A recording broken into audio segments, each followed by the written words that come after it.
Puji Tuhan, kemarin minggu lalu kita sudah sampai bagaimana pertolongan Tuhan yang luar biasa atas Daud ya.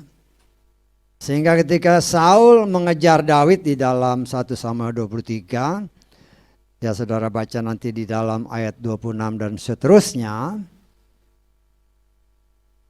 di gunung di mana grup tentaranya Saul berjalan di sisi yang satu dan grupnya Daud berjalan di sisi yang lain. Ya.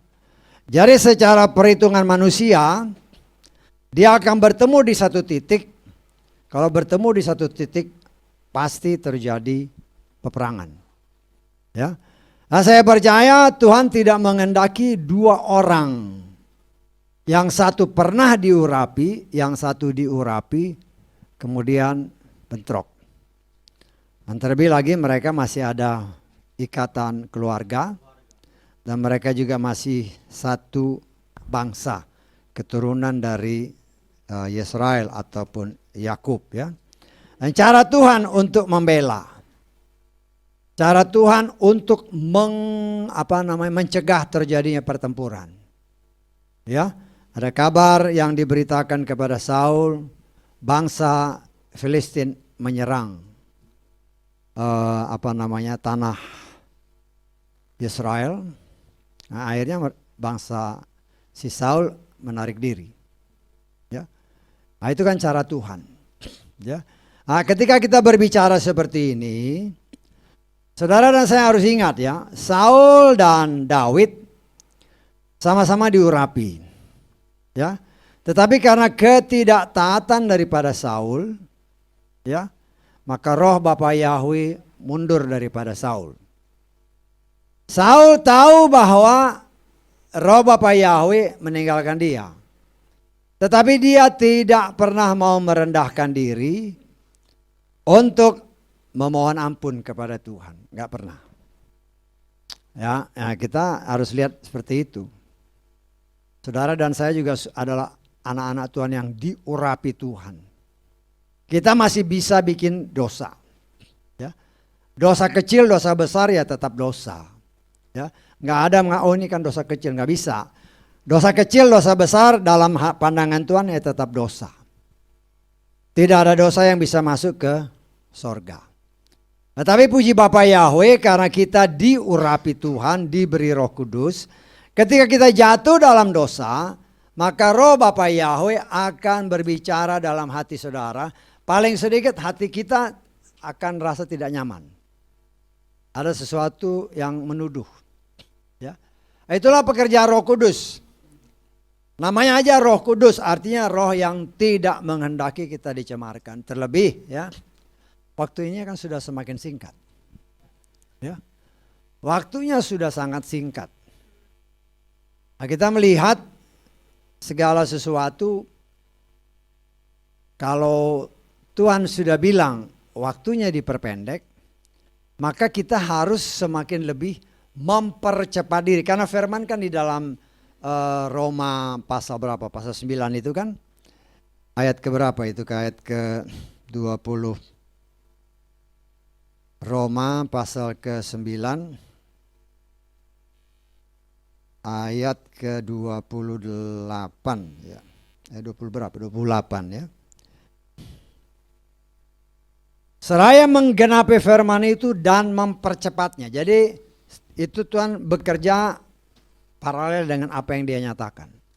Dia bilang waktunya dipercepat, makanya firman pun dipercepat. Nah, kalau firman dipercepat, kalau saudara dan saya tidak punya gairah untuk juga mempercepat diri, kita ketinggalan. Ya. Kalau kita ketinggalan ya kita tanggung sendiri akibatnya. Kita harus ingat bahwa Tuhan sudah merencanakan sesuatu. Tuhan setia kepada firman ya. Kan Yesua sendiri bilang hanya Bapa Yahweh yang tahu kapan waktunya. Sehingga kalau dan kita tidak tahu, tidak ada satupun yang tahu. Tetapi dia tahu. Karena itu untuk mencapai targetnya semua dipercepat. Tuhan tidak akan memundurkan waktunya, enggak. Tetapi dia akan mendorong saudara dan saya sebagai orang pilihan Tuhan. Ayo cepat, cepat, cepat. Tapi kita juga harus lihat setan pun semakin cepat. Ingat ya, setan itu dia tidak maha tahu. Tetapi dia mengetahui pembukaan-pembukaan rahasia firman. Ketika pelayan-pelayan Tuhan yang diurapi Tuhan berbicara tentang pembukaan-pembukaan rahasia, dia dengar sehingga dia juga memperkirakan. Dia memperkirakan, dia juga berusaha menarik mereka yang menamakan diri umat pilihan Tuhan yang pernah dia rasa menjadi milik dia. Menjadi milik setan ya. Pernah menjadi milik setan, kemudian dimenangkan untuk kemuliaan Bapa Yahweh, dia akan berusaha tarik lagi. Bagaimana caranya? Ya dia kasih ingat kayak dulu kan kamu begini. Dulu kan kamu begini, dulu kamu begini. Semua masa lalu kita coba dibongkar. Untuk apa? Untuk melemahkan kita. Untuk apa? Untuk memperlambat jalan hidup kita. Sedangkan Tuhan mau kita dipercepat. Karena firman-Nya kan dikatakan dia percepat. Nah kita harus mempercepat diri. Dan itu tergantung pribadi lepas pribadi ya. Saya sebagai seorang pelayan Tuhan, saya punya kewajiban beritahu. Ya. Tapi kan saya hanya bisa menghimbau. Saya tidak bisa memaksa. Kenapa saya nggak bisa Tuhan aja nggak maksa, kok saya mau paksa? Gak bisa. Jadi saya hanya bisa mengimbau karena kewajiban saya beritahu, ayo sama-sama kita maju. Kalau enggak mau ya sudah, saya enggak bisa paksa. Nah, kita kan kita mengucap syukur ada pemberitaan via live streaming ini kan bisa sampai ke seluruh pelosok muka bumi. Mungkin kadang-kadang kita berpikir orang ini nggak ngerti bahasa kita.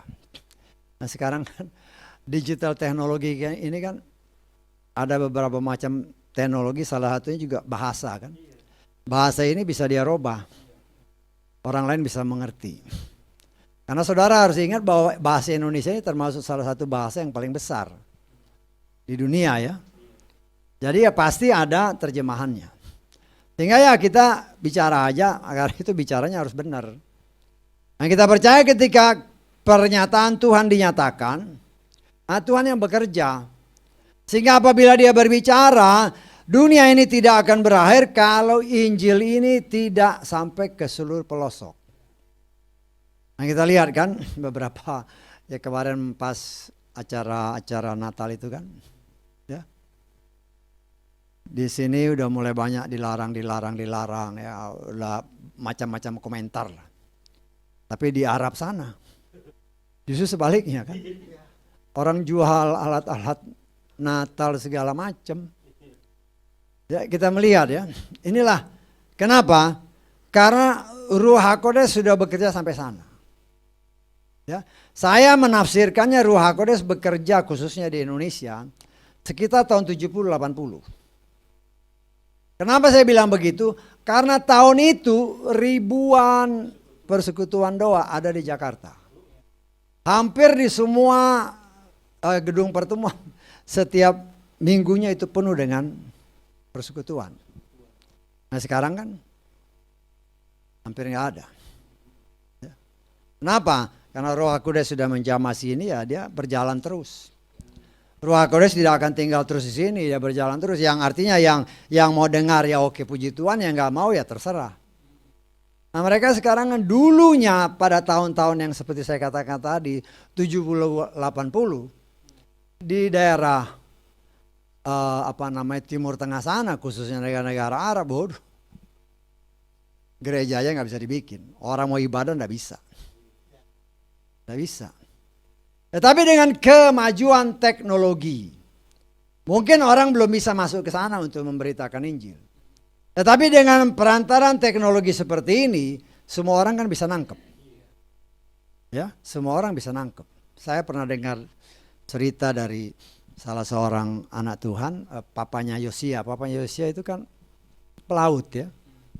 Pelaut, dia kapten kapal, memang daerah kerjanya di sana. Nah, dia yang cerita, waktu itu bapaknya masih hidup kan, dia cerita.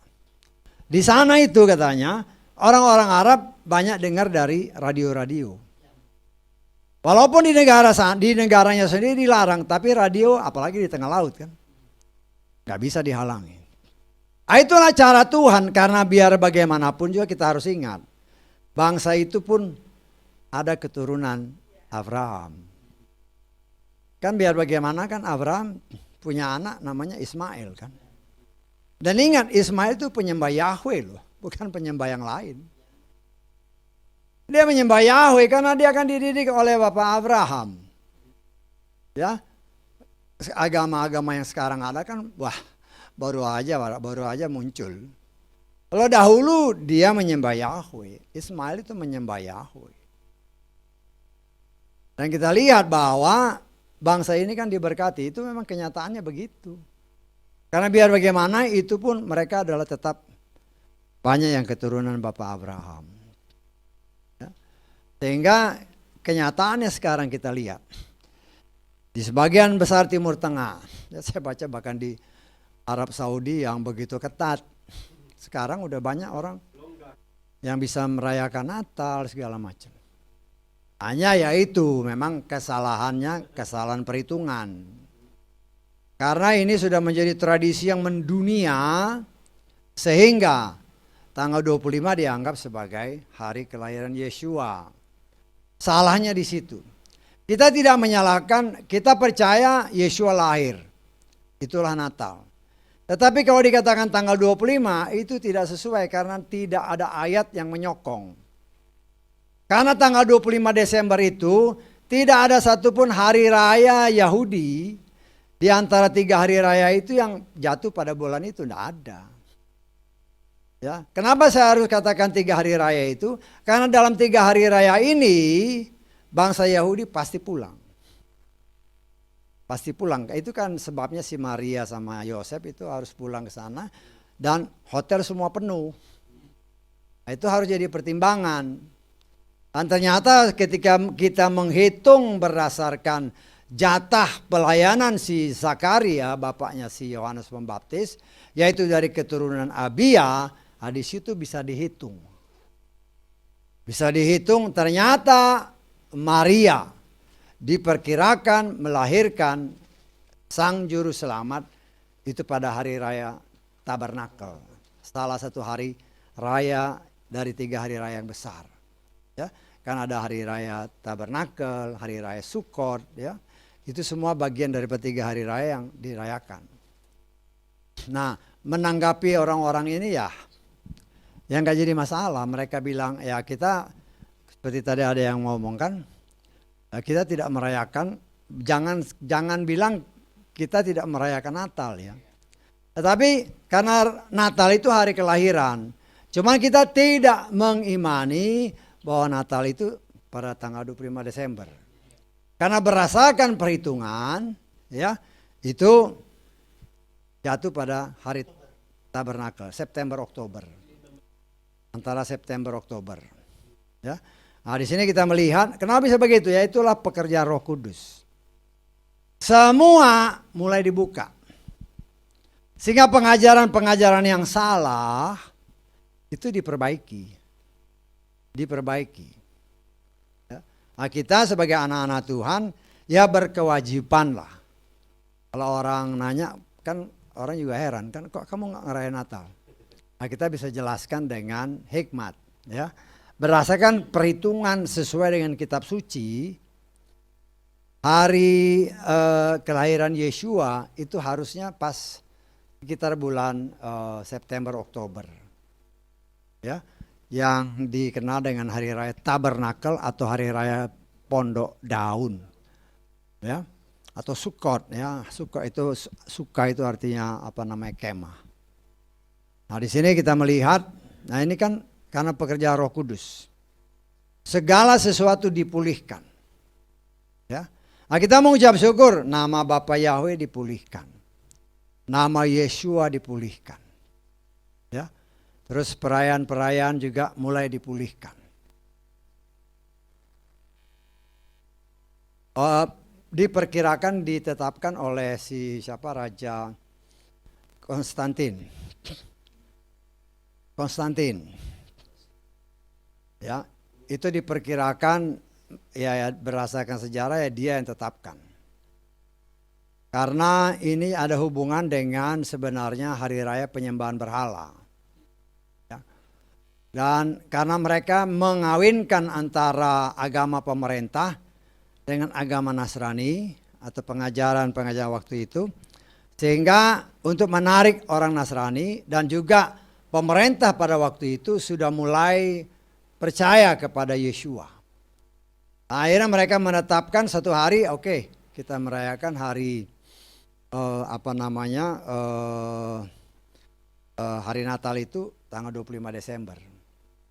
Padahal itu tidak sesuai dengan firman.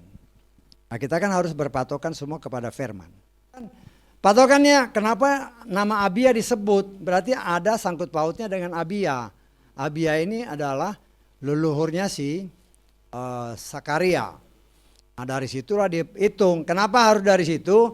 Karena ketika Elizabeth hamil, setelah umur kandungannya 6 bulan, si Maria mulai hamil.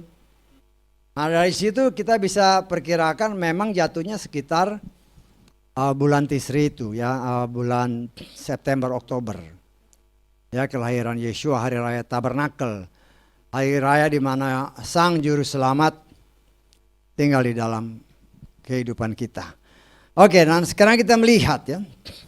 Itulah pekerjaan Roh Kudus, sedang menyempurnakan segala sesuatu. Termasuk juga perayaan-perayaan hari raya kan kita mulai ya dengan segala kesederhanaan kita lah. Kita coba untuk melakukannya sedapat yang bisa kita lakukan. Ya walaupun yang kita lakukan ini kalau kita lihat di dalam sejarah-sejarah, saudara buka umpamanya Israel kan, di internet itu kan Israel itu caranya kan macam-macam. Bagaimana mereka merayakan 7 hari raya. Ya. Nah, yang penting di sini adalah kita mencoba untuk melakukannya sebagaimana apa yang Tuhan perintahkan. At least ya beribadah. Khususnya 3 hari raya besar itu ya. 3 hari raya besar itu termasuk Tabernakel atau Sukkot ya. Terus hari Pantekosta. Nah, itu kan yang hari-hari raya yang harus kita lakukan. Paskah dan juga karena Paskah ini kan berhubungan erat dengan hari raya roti tidak beragi. Ya. Yang harus kita ingat. Nah, itu semua kan ada arti. Ya. Artinya memang sebenarnya masa penantian kepada Yeshua. Ya. Kalau saudara perhatikan belajar baik, oh ini maksudnya begini. Nah, itu kenapa? Karena Tuhan sedang menyempurnakan kita. Karena kan 7 hari raya itu banyak sebenarnya dilupakan. Termasuk oleh bangsa Israel sendiri. Nah, kita coba dengan tanggalan yang kita buat. Ya, itu untuk 7 hari raya kalau saudara perhatikan. Ya, di tanggalan itu ada hari yang atau tanggal yang diberi tanda seperti bintang Daud. Nah, itulah hari raya 7 hari raya yang harus kita peringati. Ya, walaupun para penyembah Yahweh juga banyak yang ada penambahan-penambahan seperti hari raya Esther itu Purim kalau saya nggak salah ya. Itu juga dirayakan, tapi kan itu tidak termasuk 7 hari raya yang diperintahkan oleh Torah. Tetapi itu sebagai peringatan aja bagaimana bangsa Israel khususnya diluputkan dari rencana pemusnahan oleh penguasa tanpa disadari pada zaman Esther, yaitu oleh si siapa? Oleh si Haman dengan grupnya. Ya. Nah, di sini kita melihat pembelaan Tuhan luar biasa. Kalau saudara perhatikan baik-baik, nah ini kan cara Tuhan mengatur segala sesuatu. Ya, termasuk yang sedang kita pelajari sekarang, kita kan sedang belajar tentang Roh Kudus. Ingat, Roh Kudus ada 3 zaman atau 3 zaman gereja yang kita bagi, ya. Zaman Bapa, zaman Anak, zaman Roh Kudus. Ya. Kenapa kita bagi 3 zaman? Nah, ini kan banyak penafsiran-penafsiran. Kalau saudara lihat di dalam kitab Kejadian, pasal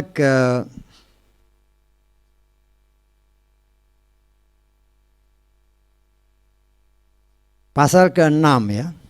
Yahweh berfirman, Rohku tidak untuk selamanya akan berperkara dengan manusia, yang juga di dalamnya dia itu daging. Tetapi, nah ini perhatikan ayat ini ya. Tetapi hari-harinya akan menjadi 120 tahun. 120 tahun. Ya. Ini kan zamannya Nuh. Kalau kita ambil umpamanya hanya berpatokan begini, 120 tahun. Nah, umurnya si Nuh aja berapa? 900 sekian tahun, 950 kalau saya nggak salah. Nah, udah nggak klop dengan ini kan. Jadi ada beberapa penafsiran ya untuk yang 120 tahun ini.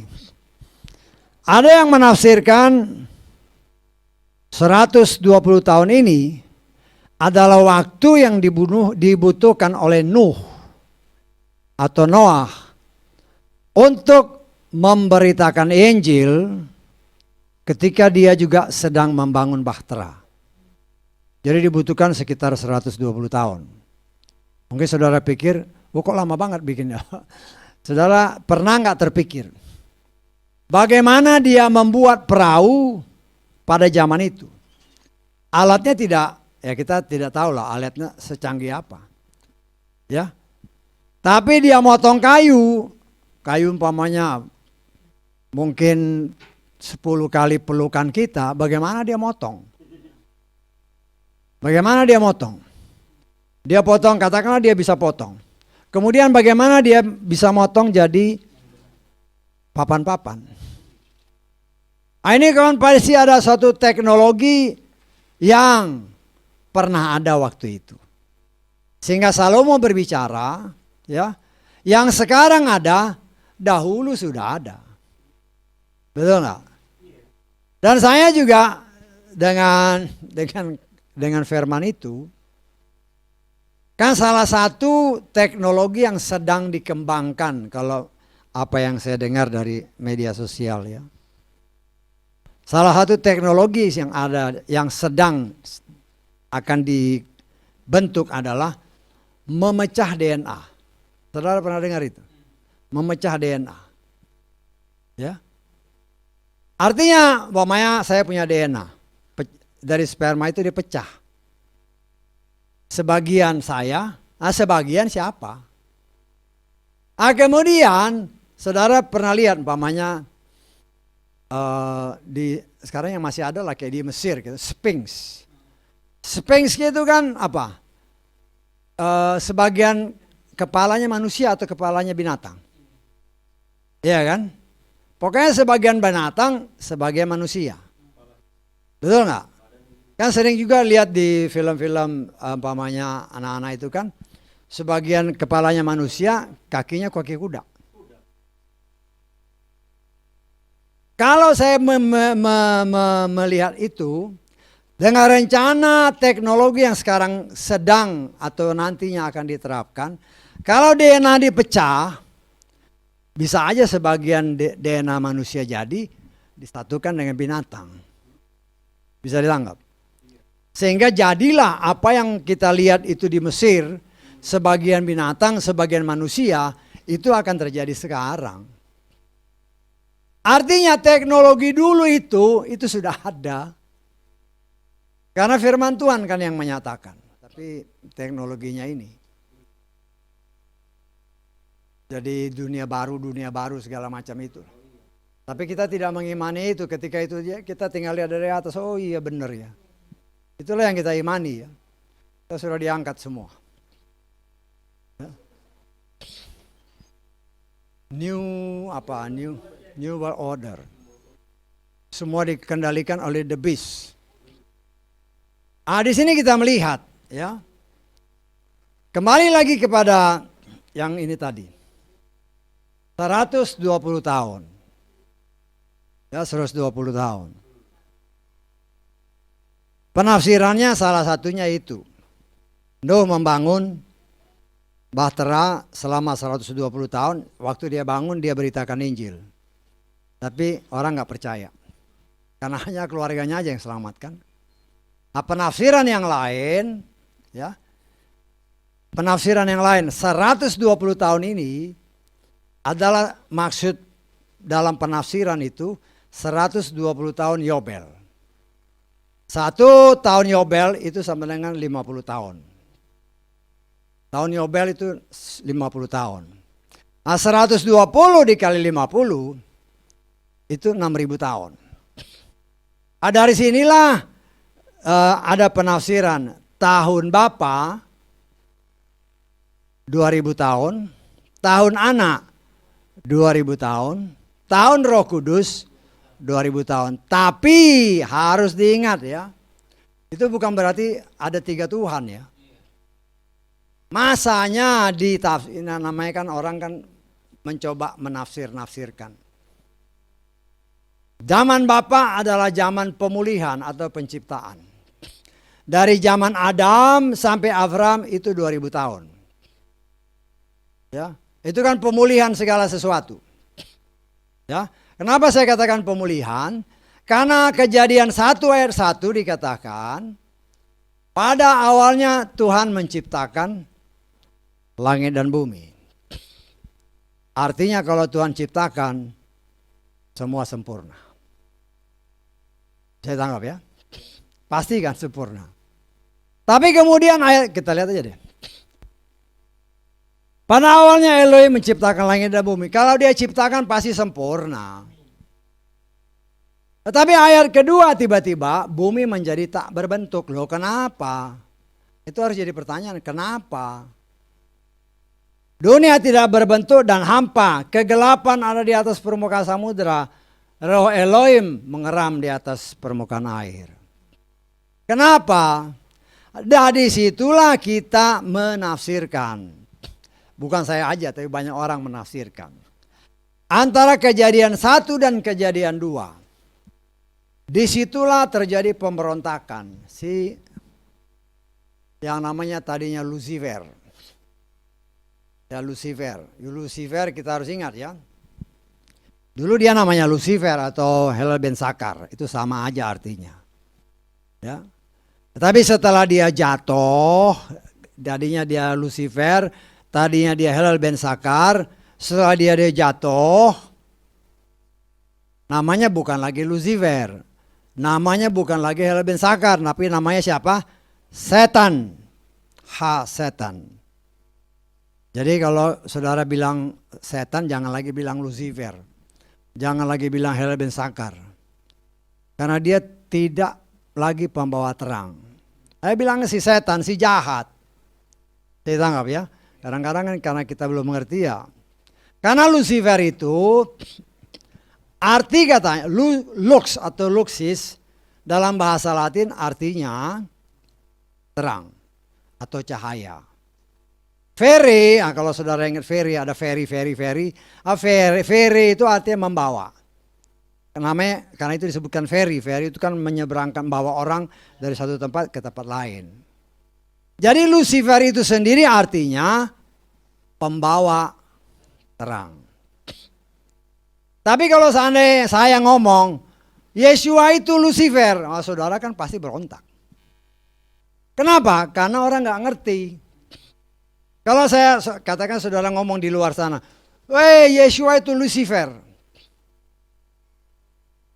Orang pasti berontak. Karena apa? Karena pikiran orang Lucifer itu setan. Apakah Yeshua itu setan? Tidak bisa. Tetapi kalau kita ngomong Yeshua itu pembawa terang, orang diem. Bisa ditangkap maksudnya. Tapi kalau saudara bilang Yeshua itu si Lucifer, orang nggak bisa terima. Ya nggak bisa terima karena Lucifer ini disamakan atau konotasinya adalah si setan. Padahal arti namanya adalah pembawa terang. Jadi jangan sampai kita kesalahan. Dari tahun 0 sampai zamannya Abraham itu zaman pemulihan. Kenapa saya bilang pemulihan? dunia yang tadi berantakan segala macam ini kan dipulihkan lagi sama Tuhan. Jadilah terang. Terang di sini bukan matahari ya. Kalau kita lihat atas bawahnya lagi. Ayat ketiga. Biarlah ada terang. Terang ini bukan matahari. Karena matahari nanti kalau saya nggak salah diciptakan hari keempat. Terang di sini adalah kan tadinya kegelapan, artinya dikuasai oleh si setan. Ya, setan coba merebut kekuasaan, tapi Tuhan bilang jadilah terang. Itu terang kemuliaan Tuhan. Terang di sini maksudnya kemuliaan Bapa Yahweh yang tetap mendominasi situasi dan kondisi yang ada. Ya, pemulihan segala sesuatu, hari pertama, kedua, ketiga dan seterusnya. Nah, itu masa pemulihan, termasuk juga Abraham mulai ditarik keluar, dipisahkan dari keluarga besarnya. Pemisahan. Ya, pemisahan. Kados. Kados itu sendiri artinya adalah pemisahan. Ya, jadi mulai dari Bapak Abraham, sinilah mulai terjadi pemisahan. Kalau dia nggak dipisahkan, bapaknya si Terah ini kan penyembah berhala. Ya, Terah itu masih hidup, jangankan Terah ya. Si Nuh aja masih hidup ketika Abraham ada. Ya. Artinya Abraham masih ketemu dengan si Nuh itu sekitar sampai 50 tahun. Kalau saya nggak salah hitung itu sekitar 58 tahun. Masih ketemu dia. Kan dia berangkat dari Ur Kasdim itu kan sekitar 75 tahun.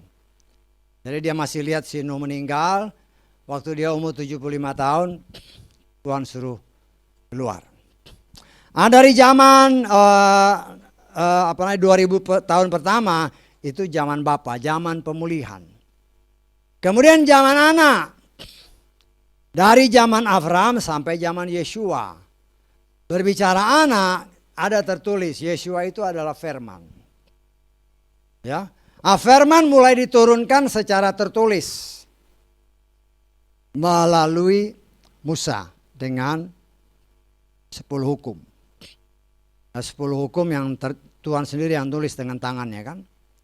Jangan ada padamu ilah lain dan sebagainya dan sebagainya. Dari 10 hukum ini Tuhan jabarkan waktu 40 hari 40 malam si Musa ada di gunung bersama dengan Tuhan. Ini dia jabarkan. Tuhan jabarkan, Tuhan ceritakan. Menjadi 613 aturan, ketetapan dan perintah Tuhan. Nah, ini yang menurut kepercayaan Yahudi yang mereka pakai sit-sit segala macam itu jumlahnya memang ada sekitar 613. Jadi mereka banyak ininya secara jasmani. Sehingga makanya mereka masih banyak pakai, ya nggak jadi masalah sih sebenarnya. Cuman bagi saya masalahnya jangan mengimani itu. Karena itu sudah digenapkan oleh Yeshua dan Yeshua sudah beri Roh Kudus. Jadi kita ya kalau mau pakai sih boleh aja lah. Boleh mau pakai kan bagus juga, kadang-kadang gagah-gagahan. Tapi kan kalau kita perhatikan ayatnya itu nggak sesuai. Kan dalam kita sudah belajar dalam Bilangan 15 kan, itu harus ditaruh di baju. Bukan di selendang, bukan di kain. Tapi ya namanya ini namanya ada juga tradisi Yahudi yang masuk ke sana. Nah, tapi Yeshua ganti itu semua dengan Roh Bapa Yahweh. Roh Bapa Yahweh yang diberikan kepada masing-masing kita. Ya. Masing-masing kita diberikan anugerah. Ini kamu punya ini kamu punya ini. Nah, itu kan karena kemurahan Tuhan. Dia berikan kepada setiap pribadi kita roh yang berasal dari Bapa Yahweh untuk kita bisa melakukan firman yang Tuhan nyatakan ya. Demikian juga di situ kita lihat ketika Musa dilihat sama si mertuanya si Yetro kan dia capek kan, dia harus melayani sekian banyak orang, 1 juta orang lah katakan, 1 juta orang melayani, katakanlah dia bisa, katakan ya, Satu hari dia bisa 100 orang. Oh 1 juta orang 1 tahun nggak habis. Ini belum habis sudah tambah lagi masalah. Ya, sehingga atas nasihat dari Yitro itu dilaksanakan. Ya, nah, tetapi di sini kita lihat di dalam Bilangan 11 kita lihat ya. Bilangan 11 ayat 16-17. Setelah dibagi-bagi ini. Yahweh berfirman kepada Musa, kumpulkanlah bagiku 70 orang dari tua-tua Yesrael yang telah engkau kenal sebagai tua-tua bangsa itu, serta para perwiranya. Harus engkau membawa mereka ke kemah pertemuan. Dan haruslah mereka berdiri di sana bersama engkau. Perhatikan ayat selanjutnya. Aku akan turun, Bapa Yahweh akan turun dan berbicara denganmu di sana. Dan Bapa Yahweh akan mengambil dari roh yang Tuhan sudah berikan kepada Musa. Ya, aku akan mengambil dari roh yang ada padamu. Dan aku akan menaruh roh itu di atas mereka. Ya, jadi roh yang tadi Tuhan berikan hanya khusus untuk Mose diambil sebagian. Nah, ini diserahkan dibagi-bagi kepada 70 tua-tua yang lain. Sehingga dengan harapan, dengan tambahan 70 orang, permasalahan selesai. Termasuk mengajarkan apa yang Tuhan berikan kepada Musa di atas gunung. Nah, ini diberikan kepada para tua-tua. Kalau kita perhatikan caranya itu, ya sebenarnya itu semua diterapkan seperti sekarang. Buat kita ya, bukan aja di sini, di tempat-tempat lain. Nah, kemudian zaman Bapa, zaman Anak, zaman Roh Kudus. Ya inilah zaman kita. Zaman Roh Kudus ini zaman setelah Yeshua terangkat, ya. Dia berikan kepada kita Roh Kudus. Supaya apa? Supaya kita bisa bukan saja mengingat firman Tuhan, tetapi terlebih melakukan firman itu dengan benar. Dengan benar ya. Intinya itu dengan benar. Karena banyak orang menafsirkan macam-macam. Nah, contoh, baptis. Ya udah, penafsiran macam-macam kan. Ada yang dikeplek aja kepalanya pakai air, ada yang pakai bendera, macam-macam lah. Ada yang macam-macam. Ya bisa aja, cuma kan itu nggak ada hikmat karena si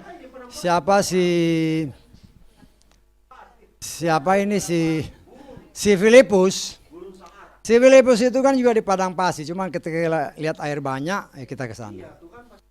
Ada cara Tuhan. Walaupun di padang pasir ada oase. Jadi kan itu kan hanya argumentasi orang aja. Bagaimana kalau Tuhan Maha Kuasa? Karena baptis itu perintah Tuhan. Cuman ya harus dilakukan dengan benar dan dengan cara yang benar, dengan nama yang benar. Karena itu ya hikmat si pelayan ini harus juga ada hikmat. Baptis itu salah satu perintah. Dan kita percaya tabernakel ini adalah bentuk tata ibadah yang Bapa Yahweh berikan kepada Musa yang harus kita ikuti. Kan semua itu ada baptisan. Harus diikuti. Nah disitulah hikmat. Oh, apa saya harus dibaptis? Ya itu perintah. Ikut oke, nggak mau ya terserah. Nggak ada yang bisa maksa. Ya. Nah kita kan sebagaimana yang saya himbau. Semua mereka yang ada hubungan darah kita doakan. Bagaimana waktu Tuhan? Ya jadi. Ya kita minta begini, kalau Tuhan berkenan ya jadi. Kalau Tuhan nggak berkenan, ya bagaimana? Walaupun dari satu bapak ibu kandung, aku mengasihi Yakub, saya bisa Esau. Gimana? Itu kan satu bapak ibu. Tak bisa kita bilang, buktinya ada. Jadi kita harus sangat berhati-hati di dalam menjawab pertanyaan, jangan sampai keluar dari firman. Apapun yang umpamanya saudara ditanya orang, jangan mencoba menjawab dengan mengandalkan kekuatan pikiranmu. Kalah. Pasti kalah. Bukan diam aja kita harus bisa jawab. Kalau enggak tahu ya bilang enggak tahu, enggak masalah. Dulu waktu kami sering pengajaran pelayanan di daerah Pacitan ya. Daerah namanya daerah Donorejo. Daerah Donorejo sana ada gereja GKJWU nggak salah ya. Pokoknya gereja Kristen Jawa Wetan apalah gitu. Dulu waktu itu nggak ada pendetanya. Jadi setiap bulan kita datang ke sana, ya mereka menganggap kami sebagai gembala. Ya. Nah, setiap datang firman diberitakan, setelah firman itu tanya jawab ya. Mereka udah siapin pertanyaan. Dan puji Bapak Yahweh tidak pernah mempermalukan saya. Semua ada tertulis. Dia tanya gini, langsung buka, jawab. Dia tanya ini, semua ada. Nah kalau dijawab dengan firman, kita aman. Tapi kau jawab dengan otakmu sendiri, kau akan dikejar terus. Ya. Nah di situ kita melihat. Jadi saudara, bagaimana itu bisa jadi? Kalau nggak pernah baca firman ya bagaimana? Nggak bisa. Roh Kudus kan dikatakan dia mengingatkan kita juga. Apa yang mau diingatkan kalau kau nggak pernah baca? Karena itu yang harus kita lakukan baca. Nah kalau kita baca, ya di meditasi apa sih maksudnya itu? Nanti Tuhan buka, oh di sini. Bagaimana itu pengalaman saya ya? Nanti Tuhan buka gini. Akhirnya kita oh maksudnya begini. Nah, itu kan cara Tuhan. Nah, saya hanya bisa mengajarkan kepada saudara begini berdasarkan pengalaman saya. Nah, tergantung saudara kan. Saudara mau ya jalan, kalau nggak mau ya enakan tidur ya terserah. Daripada baca sampai malam mendingan tidur ya terserah. Nah, tapi kalau kita melihat semakin kita baca karena pengalaman saya ini kalau ada tiba-tiba Tuhan ingatkan saya bangun, saya baca. Ya. Nah, itu kan cara Tuhan. Apalagi kalau di sini ya. Di sini kan saya tidur sendiri. Kalau tidur bangun saya baca, oh ini tuh. Karena ada sesuatu yang Tuhan kasih, oh ini. Nah, itulah pengalaman pribadi untuk membuat kita semakin maju. Ya, ingat ini zaman Roh Kudus. Jadi tergantung saudara dan saya bagaimana membuat hubungan kita aktif dengan Roh Kudus. Itu tergantung kita. Ya, kalau saudara tidak mau mengaktifkan hubungan kita dengan Roh Kudus, ketinggalan. Akhirnya kita nggak peka lagi mendengar suara Roh Kudus. Saya percaya suami atau istri. Katakanlah ada suaminya datang, entah pakai mobil, entah pakai motor. Dengar suara motornya bisa beda, oh ini suamiku. Betul nggak? Ada motor datang, oh ini bukan suamiku. Kenapa? Karena dia sudah terlatih. Umpamanya nelpon, walaupun orangnya di ujung sana, di ujung dunia. Ketika dengar suaranya, ini suara suamiku, ini suara tahu. Kenapa? Karena biasa bergaul. Tapi kalau nggak ngerti, ya susah. Seorang ibu umpamanya anaknya nangis kan dari sekian banyak anak. Dia dengar, dia tahu ini suara anakku nih. Kenapa? Karena dia tahu. Artinya apa? Itu karena pergaulan. Nah saya hanya mau katakan, bagaimana hubungan kita dengan Bapak Yahweh melalui Roh Kudus. Kalau kita tidak dekat sama dia, kita tidak akan peka. Dan itu kalau kita nggak peka, dari situlah setan mulai masuk. Ingat ya ada 3 suara ya. Suara Bapak Yahweh melalui Roh Kudus, suara dari diri kita sendiri, atau suara dari setan. Nah kita harus bisa membedakan suara Roh Kudus apa, yang bagaimana. Nah saya hanya bisa ingatkan, kalau itu dari Bapak Yahweh, tidak mungkin dia bertentangan dengan firman-Nya. Kalau dia bertentangan, itu bukan dari dia. Tetapi masalahnya bagaimana kau tahu itu bertentangan atau tidak kalau nggak pernah baca. Jadi patokannya hanya baca firman. Kalau kau baca firman, oh ya ini kayaknya nggak sesuai dengan firman Tuhan, itu berarti bukan dari dia, bukan dari Bapak Yahweh. Tapi kalau oh iya ini sesuai ada firman-Nya. Bukan berarti kita harus tangkap begitu aja. Kita doakan lagi, Tuhan, ini benar dari kau enggak? Kan ada contohnya, Gideon. Si Gideon dia minta tanda kan, ini Tuhan, kalau ini perintahmu ini ada kulit apa? Kambing kan. Kalau kulit kambing ini aja yang basah, sekelilingnya kering, berarti ini perintahmu. Kan dia diperintahkan Tuhan. Hancurkan itu berhala-berhala. Nah, dia kan di tengah orang penyembah berhala disuruh itu ya ngeri juga kan dia. Ada yang minta tanda ini Tuhan, ada kulit kambing. Kalau kulit kambing yang basah, kelilingnya kering, berarti itu perintah Tuhan. Ternyata terjadi, hanya kulit kambing yang basah, kelilingnya enggak. Nah, dia masih belum yakin, 2 kali dia minta. Tuhan sekarang sebaliknya, kulitnya yang kering, sekelilingnya basah. Tuhan bikin seperti apa yang diminta. Di situ dia dikuatkan, ini dari Bapa Yahweh. Nah itu contoh-contoh di mana kita pun harus bisa mempraktekkan. Kalau kita berhadapan dengan 2 pilihan, yang mana yang benar, yang mana yang salah, ajak Roh Kudus untuk terlibat. Sehingga keputusan dari dia, ingat, Bapa Yahweh bekerja dalam segala sesuatu untuk apa? Mendatangkan kebaikan. Bagi siapa? Bagi orang yang mengasihi dia. Kalau saudara saya mengasihi dia, percaya Tuhan bela. Haleluya. Ya